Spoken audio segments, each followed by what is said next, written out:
பகவான் ஸ்ரீராமகிருஷ்ணரின் அமுத மொழிகள் பாகம் 14.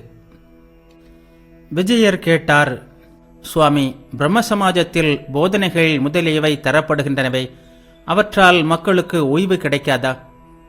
ஸ்ரீராமகிருஷ்ணர் கூறினார், உலக பந்தத்திலிருந்து ஒரு மனிதனை விடுவிக்க மற்றொரு மனிதனுக்கு என்ன சக்தி இருக்கிறது? உலகை மயக்குவதான இந்த மாயை யாருடையதோ அவர்தான் இந்த மாயையிலிருந்து விடுவிக்க முடியும். சச்சிதானந்த குருவை தவிர வேறு கதி இல்லை. யார் இறையனுபூதி பெறவில்லையோ, யாருக்கு அவருடைய ஆணை கிடைக்கவில்லையோ, யார் அவருடைய சக்தியால் சக்தி வாய்ந்தவராக ஆகவில்லையோ, அவரால் மக்களை எப்படி சம்சார பந்தத்திலிருந்து விடுவிக்க முடியும்? ஒரு நாள் நான் பஞ்சவடி வழியாக சவுக்கு தோப்புக்கு இயற்கை கடனை கழிக்க போய்க் கொண்டிருந்தேன். அப்பொழுது ஒரு தவளை உறக்க கத்துவதை கேட்டேன். பாம்பு அதனை பிடித்து கொண்டது என்பது தெரிந்தது. நீண்ட நேரத்திற்கு பிறகு திரும்பி வந்தேன். அப்போதும் தவளை கத்தி கொண்டிருந்தது. என்ன நடக்கிறது என்று எட்டி பார்த்தேன். ஒரு தண்ணீர் பாம்பு தவளையை கவ்வி கொண்டிருந்தது. அதனால் தவளையை விடவும் முடியவில்லை, விழுங்கவும் முடியவில்லை. தவளையின் வேதனையும் குறைந்தபாடில்லை. அப்போது நினைத்து கொண்டேன், அப்பப்பா, ஒரு நல்ல பாம்பு மட்டும் பிடித்திருந்தால் 3 குரலில் இந்த தவளையின் சத்தம் அடங்கி போயிருக்கும். பிடித்தது தண்ணீர் பாம்பு ஆயிற்றே, அதனால்தான் பாம்புக்கும் சோதனை, தவளைக்கும் வேதனை. சத்குரு வாய்ப்பாரானால் சீடனின் அகங்காரம் 3 குரலிலேயே அடங்கிவிடும். பக்குவப்படாத குருவாக இருந்தால் குருவுக்கும் வேதனை, சீடனுக்கும் வேதனை. சீடனுடைய அகங்காரம் மறைவதும் இல்லை, சம்சார தலை அறுபடுவதும் இல்லை. பக்குவப்படாத குருவிடம் அகப்பட்டு கொண்டால் சீடன் முக்தனாக மாட்டான். விஜயர் கேட்டார், சுவாமி, நாம் ஏன் இவ்வாறு பந்தப்பட்டவர்களாக இருக்கிறோம்? ஏன் இறைவனை காண முடிவதில்லை? ஸ்ரீராமகிருஷ்ணர் கூறினார், மனிதனின் அகங்காரம்தான் மாயை.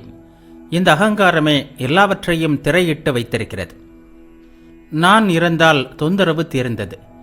எதையும் செய்பவன் நான் அல்ல என்ற உணர்வு இறையருளால் ஏற்படுமானால் அவன் ஜீவன் முக்தனாகி விடுகிறான். பிறகு அவனுக்கு பயமில்லை. இந்த மாயை, அதாவது நான் என்பது மேகம் போன்றது. ஒரு சிறு மேகத்தின் காரணமாக நம்மால் சூரியனை பார்க்க முடிவதில்லை. மேகம் விலகினால் பார்க்க முடிகிறது. குருவின் அருளால் ஒருமுறை இந்த நான் விலகிவிடுமானால் இறைக்காட்சி கிடைக்கிறது. சாட்சாத் இறைவனான ராமர் 2 அடி தூரத்தில்தான் இருக்கிறார். சீதை என்ற மாயை நடுவில் இருப்பதால் லட்சுமணனாகிய ஜீவனுக்கு அந்த இறைவனை பார்க்க முடியவில்லை. இதோ பாருங்கள், இந்த சிறு துணியால் என் முகத்திற்கு முன்னால் திரையிடுகிறேன். இப்போது உங்களால் என்னை பார்க்க முடியவில்லை. ஆனால் நான் வெகு அருகில்தான் இருக்கிறேன். இவ்வாறுதான் இறைவன் எல்லோரையும் விட நமக்கு மிக அருகில் இருக்கிறார்.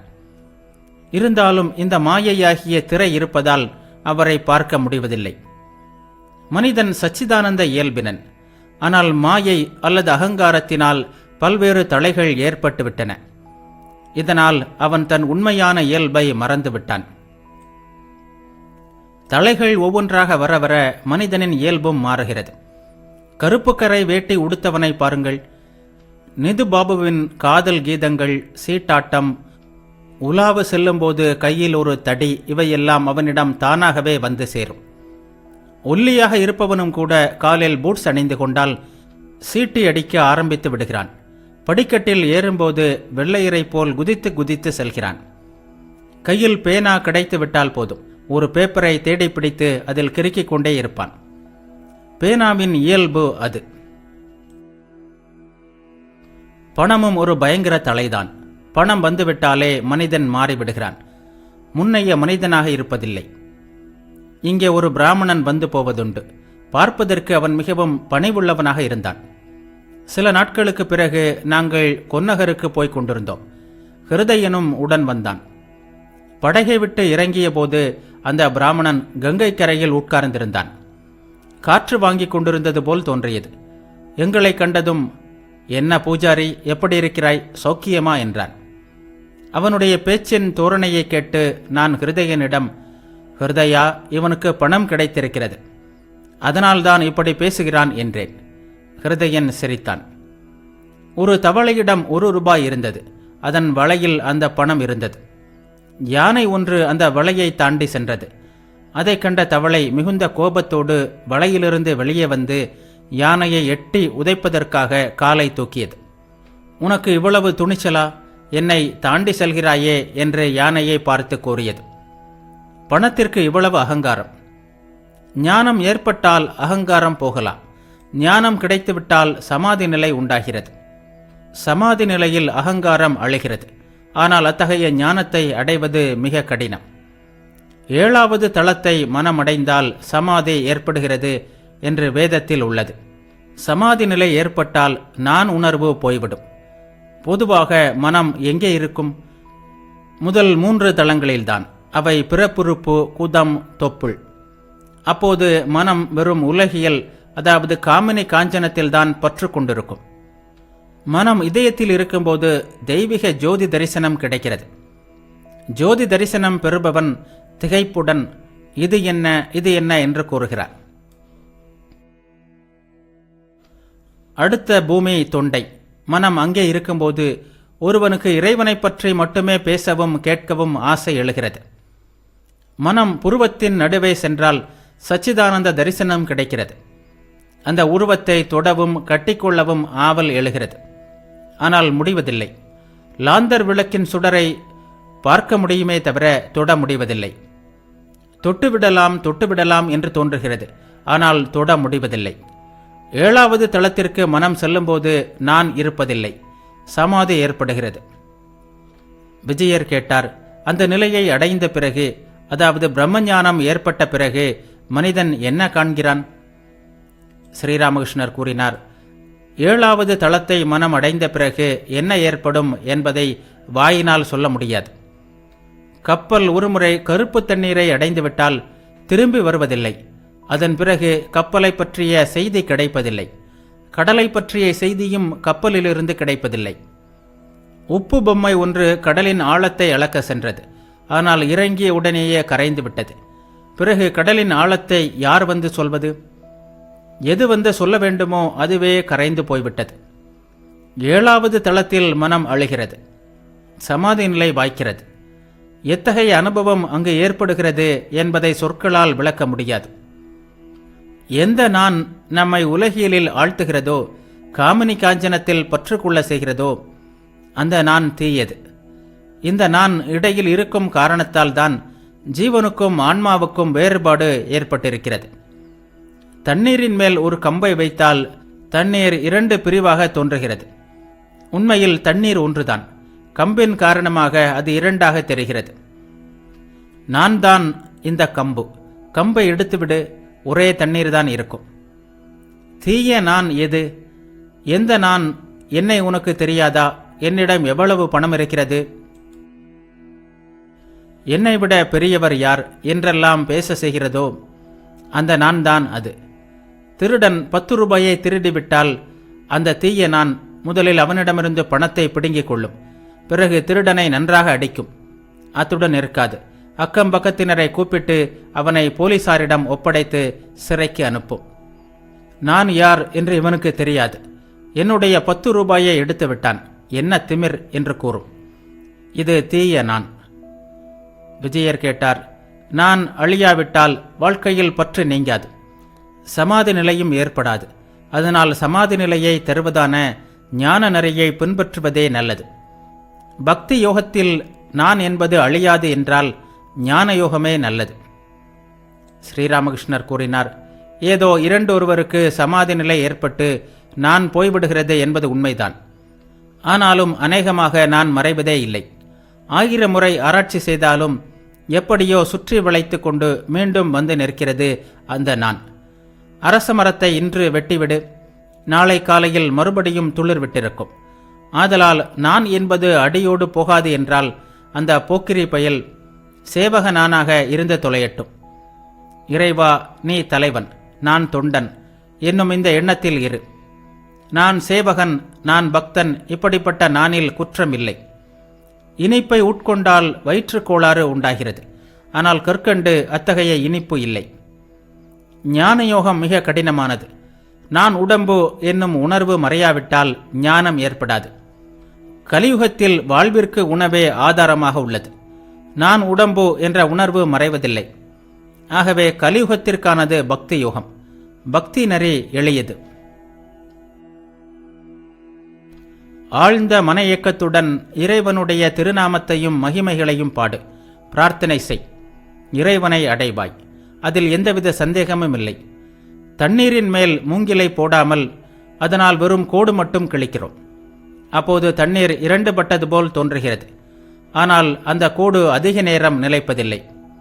அதேபோல் நான் சேவகன், நான் பக்தன், நான் குழந்தை என்பவை நான் என்பதன் வெறும் நீர்க்கோடுகள் மட்டுமே. விஜயர் கேட்டார், சுவாமி, தீய நான் என்பதை விளக்க வேண்டும் என்று சொல்கிறீர்கள். சேவக நானில் குற்றமில்லையா? ஸ்ரீராமகிருஷ்ணர் கூறினார், இல்லை. நான் சேவகன், அதாவது நான் ஆண்டவனின் சேவகன், நான் அவருடைய பக்தன் என்ற அகங்காரத்தில் குற்றமில்லை. மாறாக இதனால் இறைக்காட்சி கிடைக்கிறது. விஜயர் கேட்டார், சரி, நான் சேவகன் என்று கருதுபவரின் காமம், கோபம் முதலியவை என்னாகும்? ஸ்ரீராமகிருஷ்ணர் கூறினார், அந்த உணர்வு சரியாக இருக்குமானால் காமம், கோபம் எல்லாம் வெறும் பெயரளவில் தான் இருக்கும். இறைக்காட்சிக்கு பிறகு நான் சேவகன், நான் பக்தன் என்ற உணர்வு இருக்குமானால் அவனால் யாருக்கும் கெடுதல் செய்ய முடியாது. பரிசமணி தீண்டியதும் வாள் பொன்பாளாக மாறிவிடுகிறது. உருவத்தில் அது பழையது போலவே இருக்கிறது. ஆனால் அதனால் யாருக்கும் துன்பம் செய்ய முடியாது. தென்னை மட்டை உலர்ந்து விழுந்துவிட்டால் மரத்தில் வரும் சுவடு மட்டுமே காணப்படும். அந்த சுவட்டை காணும்போது அந்த இடத்தில் ஒரு காலத்தில் மட்டை இருந்தது என்பதை அறிய முடியும். அதுபோல் இறையனுபூதி பெற்றவனிடம் பெயரளவில் மட்டுமே அகங்காரம் இருக்கும். காமம், கோபம் எல்லாம் பார்வை அளவில் மட்டுமே இருக்கும். அவனுக்கு குழந்தையின் நிலை ஏற்பட்டுவிடும். குழந்தைக்கு சத்துவம், ராஜசம், தாமசம் என்ற 3 குணங்களிலுமே பிடிப்பு இல்லை. ஒரு பொருளில் ஆசை வைக்க எவ்வளவு நேரம் பிடிக்கிறதோ அதே அளவு நேரத்தில் அந்த ஆசையை அது விட்டுவிடவும் செய்யும். 2 பைசா பொம்மையை கொடுத்து 5 ரூபாய் துணியை குழந்தையிடமிருந்து நீ சுலபமாக வாங்கிவிடலாம். ஆனால் முதலில் இல்லை, நான் கொடுக்க மாட்டேன், அப்பா எனக்கு வாங்கி தந்தது என்று பிடிவாதமாக சொல்லும். குழந்தைக்கு எல்லோரும் சமம். இவன் உயர்ந்தவன், இவன் தாழ்ந்தவன் என்ற உணர்வு அதற்கு இல்லை.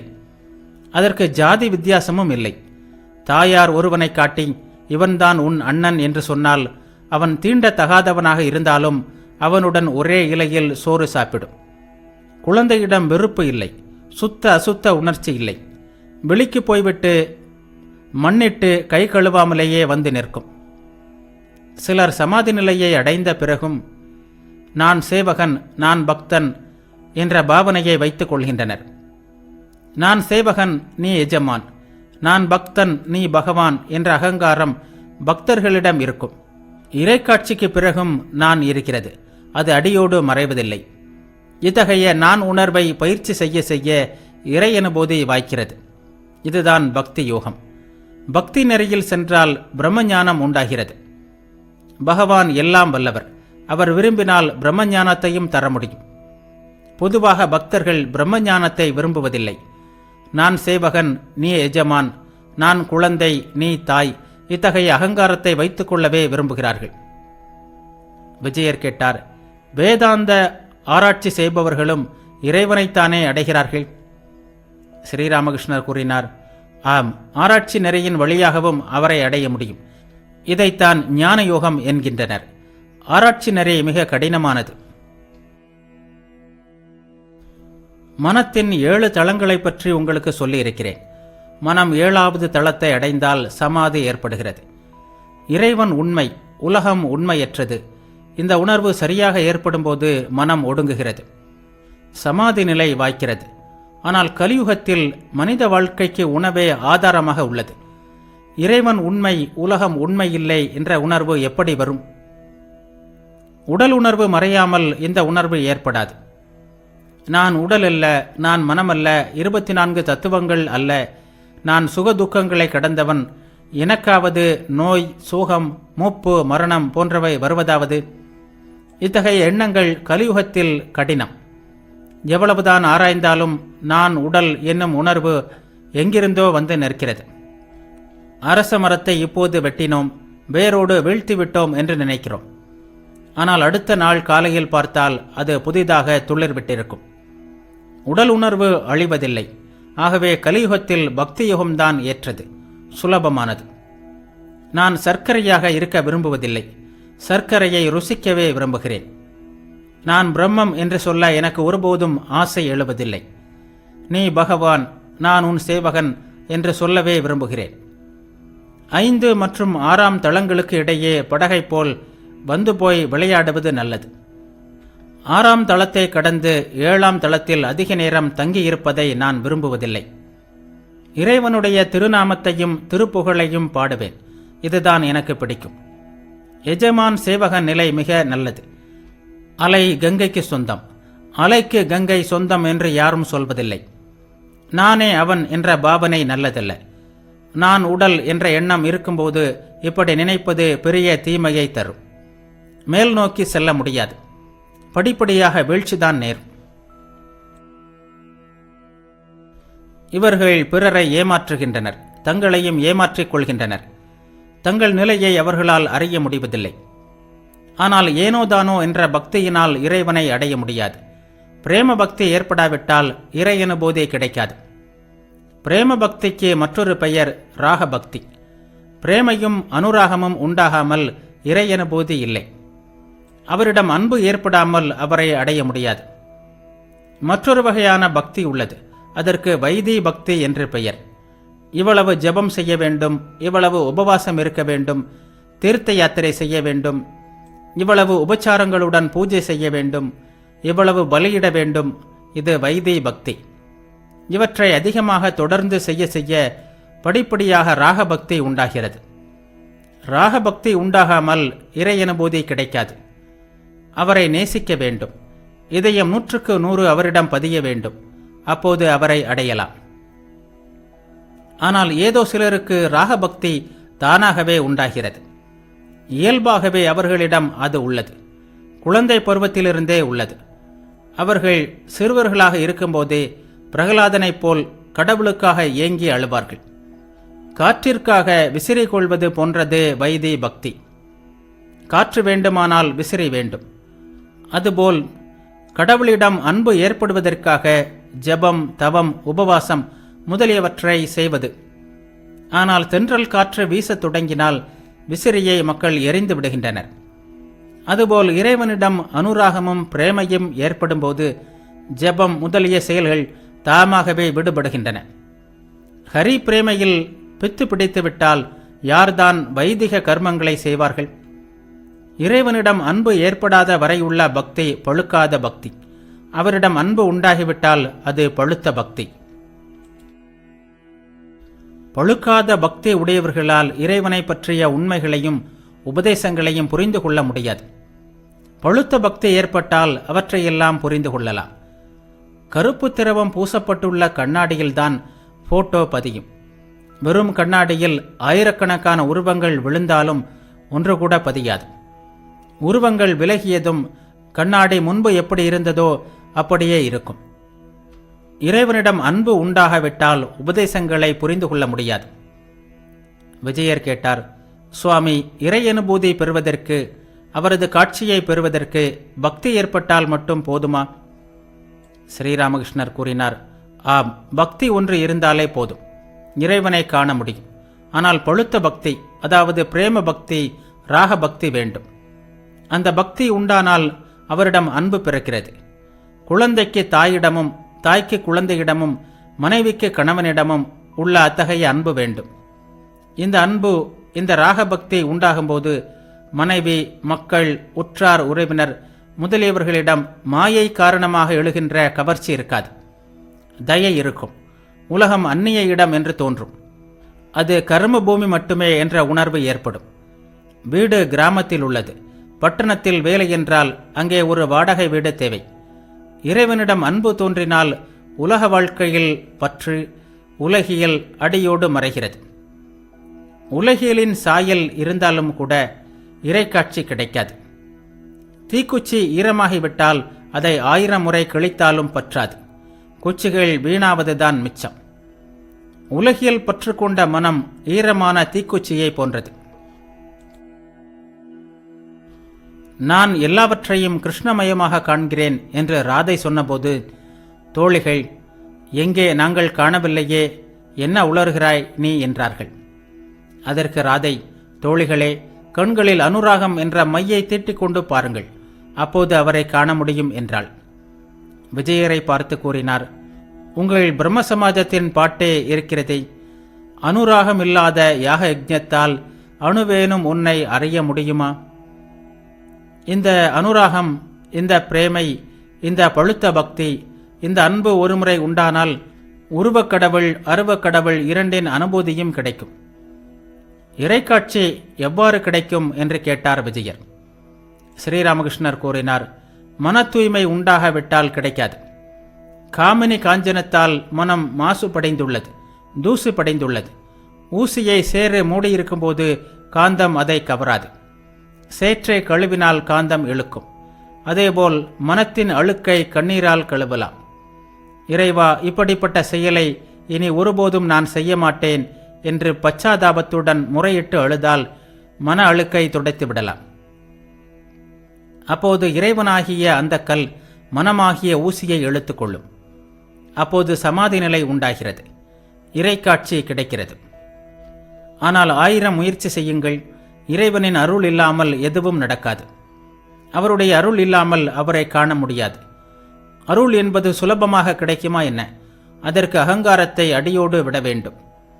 நான் கர்த்தா என்ற உணர்வு இருந்தால் இறைக்காட்சி கிடைக்காது. பண்டக அறைக்கு பொறுப்பாளராக ஒருவர் இருக்கும்போது வீட்டுத் தலைவனிடம், ஐயா, நீங்கள் வந்து பொருட்களை எடுத்து தாருங்கள் என்று கேட்டால் தலைவன் கூறுவான், பண்டக அறையில்தான் ஒருவன் இருக்கிறானே, நான் வந்து என்ன செய்வது என்பான். தானே கர்த்தாவாக இருப்பவனுடைய இதயத்தில் இறைவன் எளிதில் வரமாட்டார். அருள் உண்டானாலே காட்சி கிடைக்கிறது. அவர் ஞான சூரியன். அவரது ஒரே ஒரு கிரணம்தான் இந்த உலகம் முழுவதற்கும் அறிவொளியை கொடுக்கிறது. அதனால்தான் நாம் ஒருவரை ஒருவர் அறிந்து கொள்ள முடிகிறது. எத்தனையோ விதமான கலைகளை தெரிந்து கொள்ள முடிகிறது.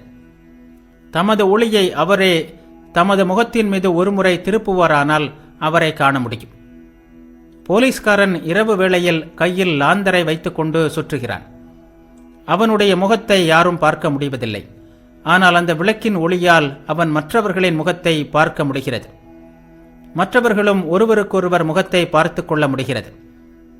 யாராவது போலீஸ்காரனை பார்க்க விரும்பினால் அவனிடம் சென்று, ஐயா, தயவு செய்து விளக்கை உங்கள் முகத்தின் பக்கமாக ஒருமுறை திருப்புங்கள், உங்களை பார்க்க விரும்புகிறேன் என்று கேட்க வேண்டும். பகவானே, ஞான ஒளியை கருணை கூர்ந்து உங்கள் மீது ஒருமுறை திருப்பு, நான் உன்னை பார்க்கிறேன் என்று பிரார்த்தனை செய். வீட்டில் விளக்கு எரியாவிட்டால் அது தரித்திரத்தின் அடையாளம். எனவே இதய வீட்டில் ஞான விளக்கை ஏற்றி வைக்க வேண்டும். அகத்தில் ஞான தீபம் ஏற்றி பிரம்மமயியின் முகத்தை பார் என்று கூறினார் ஸ்ரீராமகிருஷ்ணர். விஜயர் தாம் கொண்டு வந்திருந்த மருந்தை குருதேவரின் எதிரிலேயே உண்டார். அந்த மருந்து தண்ணீரோடு கலந்து சாப்பிட வேண்டியது. குருதேவர் அதற்காக தண்ணீர் கொண்டு வர செய்தார். காரணம் இல்லாமலே கருணையை பொழியும் கடல் குருதேவர். படகிலோ வண்டியிலோ வாடகை கொடுத்து வர இயலாதவர் விஜயர். எனவே குருதேவரே அடிக்கடி அவரை கூப்பிட்டு அனுப்புவார். இந்த முறை பலராமை அதற்காக அனுப்பி வைத்தார். பலராம் வாடகையை கொடுத்து விடுவார். தற்போது பலராமுடன் தான் விஜயர் வந்திருந்தார். மாலை வேளை வந்தது. விஜயரும் நவகுமாரும் விஜயருடைய மற்ற நண்பர்களும் பலராமின் படகில் ஏறிக்கொண்டனர். பலராம் பாக்பஜார் துறையில் அவர்களை இறக்கி விடுவார். மாவும் அந்த படகில் ஏறிக்கொண்டார். படகு பாக்பஜாரில் அன்னபூர்ணா துறையை அடைந்தது. பலராம் பாக்பஜாரில் தன் வீட்டருகே இறங்கினார். நிலவு உதித்துவிட்டது. குளிர்காலம். எனவே குளிர ஆரம்பித்தது. குருதேவரின் அமுத மொழிகளை சிந்தித்தவாறு, அவருடைய ஆனந்தமயமான வடிவத்தை இதயத்தில் நிறுத்தியவாறு விஜயர், பலராம், மா முதலியோர் வீடு திரும்பினர்.